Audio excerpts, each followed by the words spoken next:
সে যেন এক রাতের রানী, রাতে নিজেকে মেলে ধরে প্রকৃতির কাছে, আবার রাতেই ঝরে যায়। বলছি মনোহরিণী সুবাস, স্নিগ্ধ পাপড়ি আর দুধ সাদা রঙের সৌভাগ্যের প্রতীক নাইট কুইনের কথা। গোপালগঞ্জ শহরতলির বেদগ্রাম দক্ষিণপাড়া এলাকার বাসিন্দা শাকায়েত হোসেন দীপু গত 4 বছর আগে ঢাকা থেকে নাইট কুইন ফুলের চারা জোগাড় করে তার বাগানে রোপণ করেন। এরপর দীর্ঘ পরিচর্যা শেষে গত বছর দেখা পায় নাইট কুইন ফুলের। এরপর দীর্ঘ 1 বছরের পরিচর্যা শেষে তার গাছে আবারও দেখা মেলে নাইট কুইনের। এবার একটি বা দুটি নয়, ফুটেছে 3টি ফুল।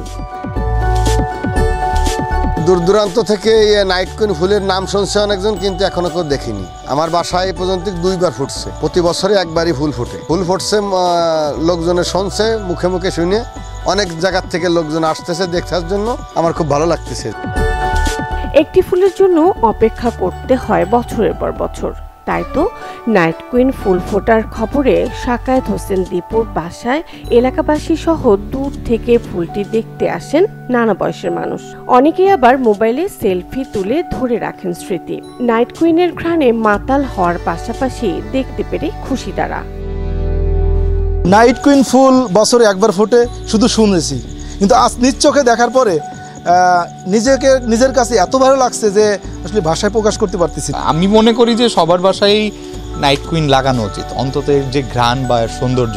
ফুলটা আমি দেখতে আসছি, এটা দেখে আমার খুব ভালো লাগলো। এটা প্রতি বছরে একবার ফুটে, এটা পাতা থেকে ফুটে ফুল। এই গাছটা দেখার জন্য আমাদের প্রতিবেশীরা ভিড় করেছে আমাদের বাসায়, অন্যান্য আত্মীয় স্বজন এসেছে আমাদের বাসায় এই ফুলটা দেখতে।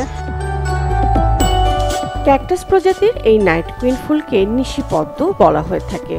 এই নাইট কুইন ফুল আমেরিকার দক্ষিণাঞ্চল ও মেক্সিকো অঞ্চলে হলেও বাংলাদেশের অনেক পুষ্পপ্রেমীদের বাড়িতে এই ফুলের দেখা মেলে।